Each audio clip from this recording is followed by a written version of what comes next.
율리시스 렌트라는 장군이 있었는데요. 미국의 남북전쟁 당시에 북군을 이끌었고 나중에는 미국의 대통령이 되었었죠. 그런데 그분이 군력 중에 자기 이름의 앞글자를 딴 별명으로 불리었는데 USG라는 그 앞글자로 UNITIONAL 서렌더 그랜트라는 별명을 받았어요. 무조건 항복 그랜트. 왜냐면은 적을 이기면은 절대나 절대로 타협하거나 아니면 조건을 달지 않고 그냥 항복하게 만들었다고 하는데요. 그래서 여기에서 나오느니 언컨디셔널 조건이 없느니 개념을 우리가 함께 보기를 원하는데 이거는 툴립에서 유자에 해당하는 거죠. 그래서 언디셔엘 일렉션 무조건적 선택을 의미합니다. 저는 이게 약간 오해를 불러일으킬 수 있는 단어라고 생각을 해서 저는 개인적으로 사브런 엘션이라는 표현을 더 선호해요. 그러니까 주권적 선택이신 거죠. 하나님께서 자신의 주권으로 자신의 마음대로 선택을 하신다는 건데 근데 우리가 무조건적 선택이라고 얘기를 할 때 이게 도대체 뭐를 얘기는 할까요? 물론 이거는 하나님께서 사람들이 믿음을 갖고 있던 없던 상관없이 아무나 구원을 하신다는 뜻은 아니에요. 하나님께서 정하신 구원의 조건들이 분명히 있어요. 그중가 가장 중요한 것은 바로 예수 그리스도를 믿는 믿음이겠죠. 하지만 이 조건은 칭의의 조건이지. 그러니까 우리가 거룩함을 얻는 그 조건이지 선택의 조건은 아니에요. 그래서 우리가 무조건적 선택에 대해서 얘기를 할 때는 이 칭의 중에서 아주 작은 좁은 범위, 즉 선택 자체에 관한 문제만을 다루는 거예요. 그런데 이 지점에서 우리의 질문은 바로 생기죠. 도대체 하나님께서 어떤 근거로 사람들을 선택하시고 아니면 어떤 근거로 사람들을 구원하시냐? 그게 우리 질문이에요. 하나님께서 선택하심이 전제하시기에 그분은 다 아시니까 미리 올 수 있어서 미리 볼 수 있어서 그 인간의 어떤 반응이나 행동에 기반한 것이냐?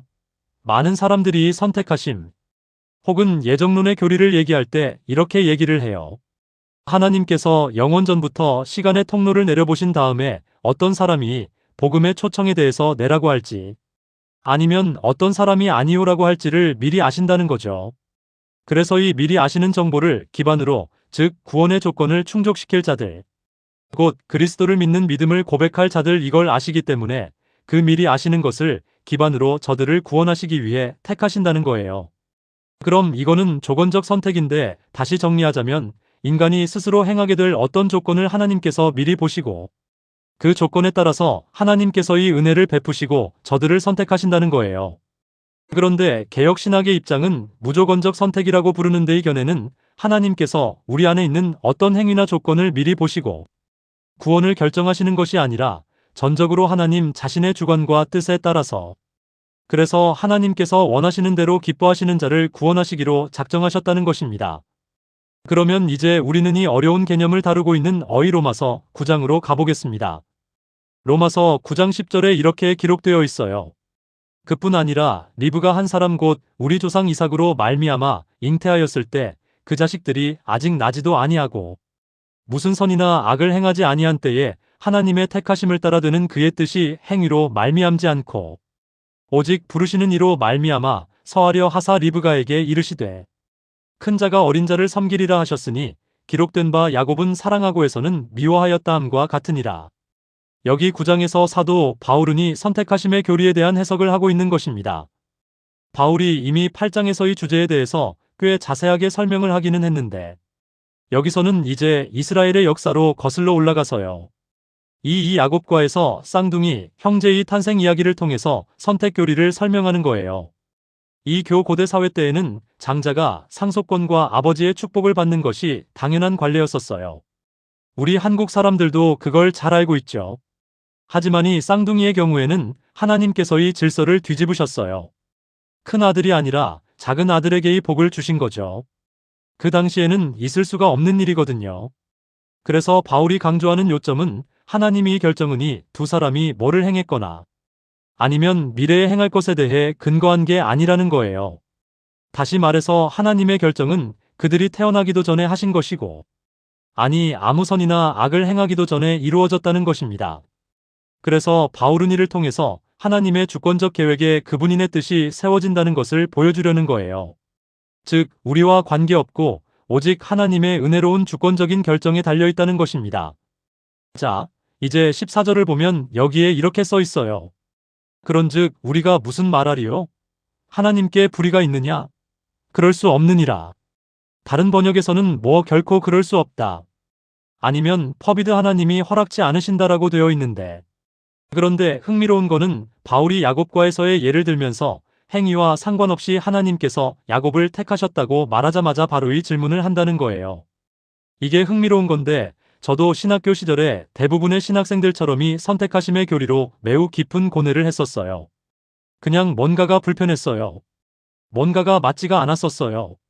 하나님께서 자신의 구원의 은혜를 누구에게는 베푸시고 누구에게는 안 베푸신다는 게, 그리고 그 이유가 우리 인간에게 있는 게 아니라 온전히 하나님의 은혜에 달려 있다는 게 뭔가 맞지가 않았었어요.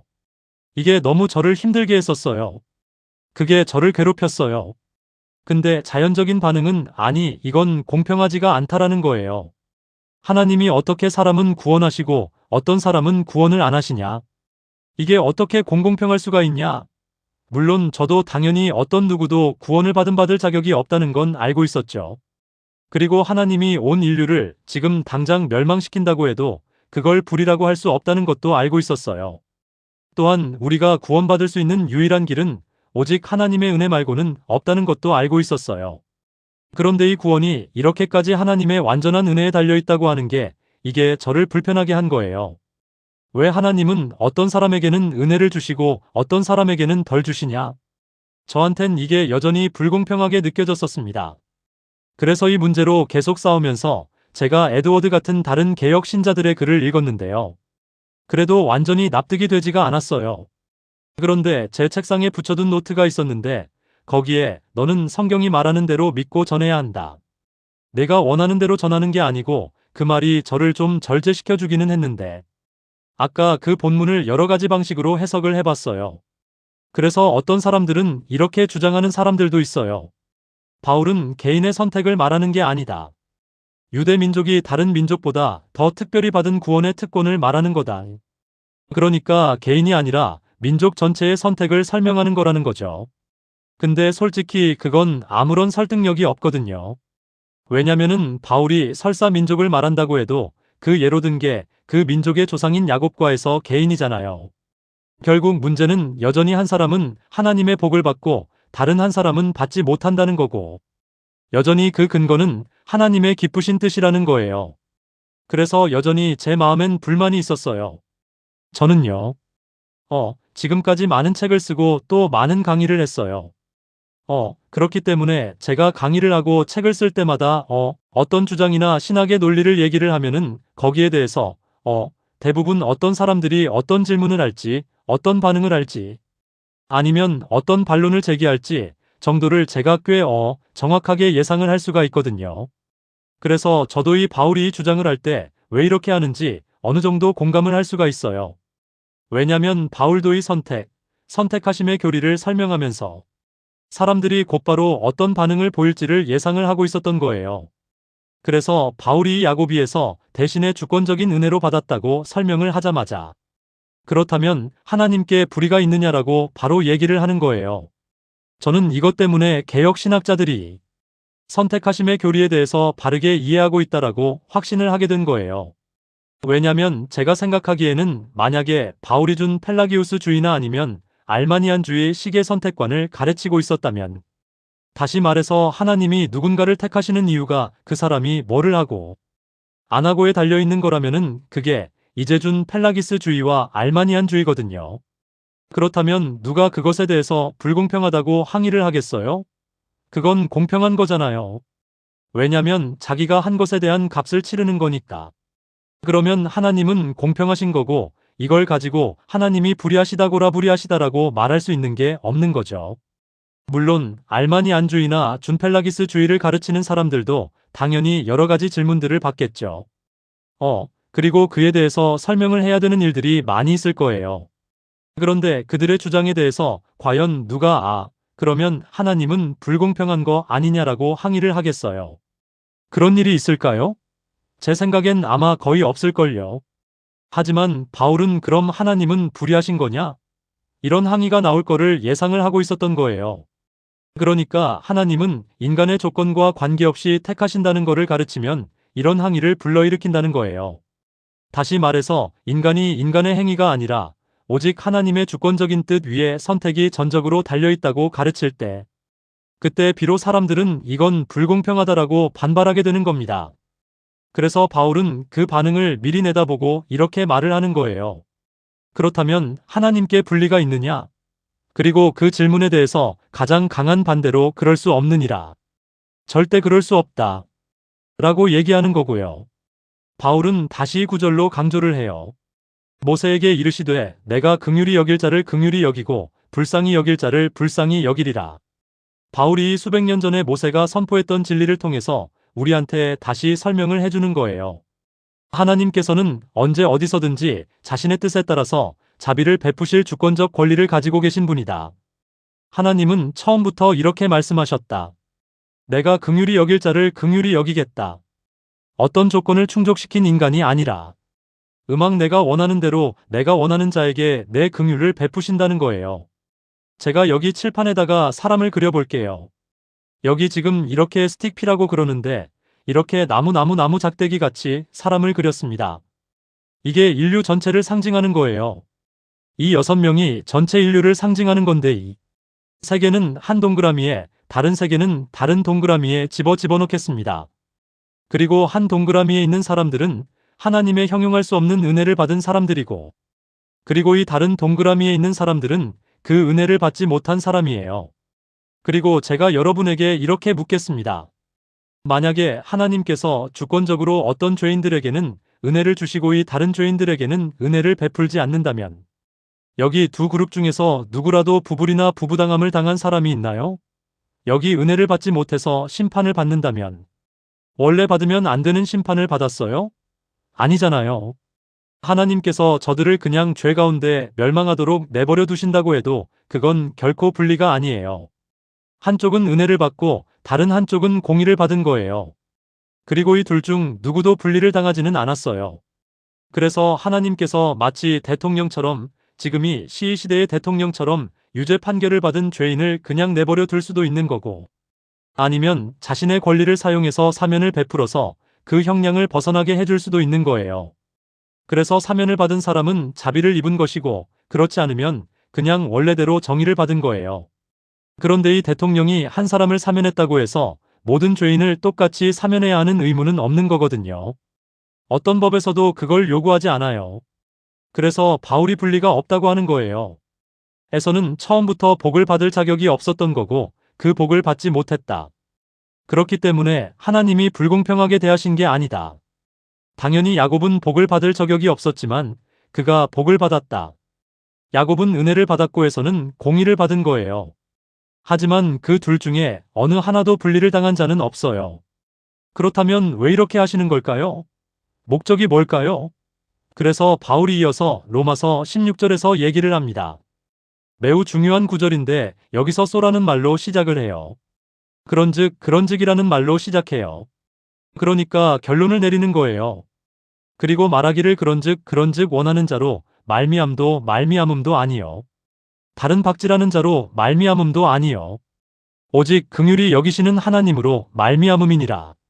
성경에 하나님이 바로에 대해서 이렇게 말씀하셨어요. 내가 바로를 세운 것은 이를 위함이라. 곧 내 능력을 내 안에서 보이고 내 이름이 온 땅에 전파되게 하려 함이라. 바울이 더 이상 어떻게 더 단호하게 말을 할 수가 있어요? 지금 여기서 분명히 원하는 자도 아니고 다른 박지라는 자도 아니라고 얘기한 거잖아요. 이제 더 이상 논쟁할 게 없는 거잖아요. 바울이 얘기하는 것이 인간의 행위나 조건에 따라서 선택이 결정되는 게 아니라고. 그러니까 하나님께서 인간의 뭔가를 보고 선택하는 거라고. 주장하는 모든 이론과 교리는 이 말씀 앞에서 그만 멈춰야 되는 거 아닌가요?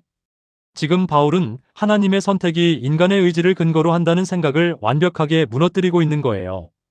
그래서 성경이 설명하고 있는 것은 구원은 의지 곧 자유의지에 달려있는 건데, 그건 궁극적으로 인간의 의지가 아니라 주권적 하나님의 자유로운 의지에 근거한다는 거예요.